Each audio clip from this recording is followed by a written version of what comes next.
scientists have used noble metals to try to do the water splitting reaction, and actually it can work extremely well. So you can use a metal called iridium, when combined with oxygen, makes iridium oxide, and that is a very efficient catalyst for splitting water to oxygen and leaves 4 protons and electrons behind, which are then moved to another rare and noble metal, platinum, where you make hydrogen. The problem there is iridium oxide is a rare metal, so it's expensive, and platinum's a rare metal, and it's expensive. What we've done is we've replaced the iridium oxide with cobalt and phosphate. Those are earth-abundant materials. Cobalt is in the first row of the periodic table. We even have a different flavored catalyst, which we reported only a month ago, made of nickel and borate. Nickel and borate are even cheaper than cobalt and phosphate. So we've made a very cheap catalyst that replaces iridium oxide.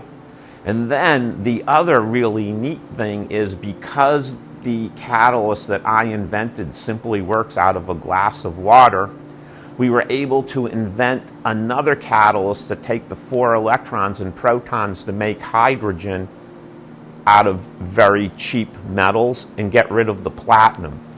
Now, the really important point here is you could say, well, no, Sarah, take that new inexpensive catalyst that you're replacing with platinum, let's use it in other electrolyzers or fuel cells. Electrolyzers make hydrogen, fuel cells use hydrogen. The problem there is those electrolyzers and fuel cells work under really harsh conditions, concentrated acid and base. The catalyst I invented would never ever survive.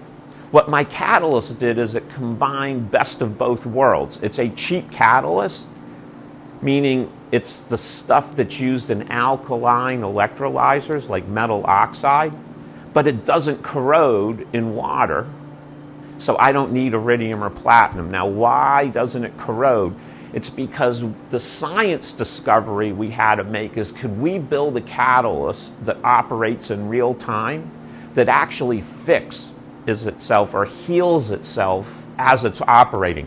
We knew we would get a little bit of corrosion, but we said it won't bother us if we can repair and fix all that corrosion on the fly as the catalyst is running.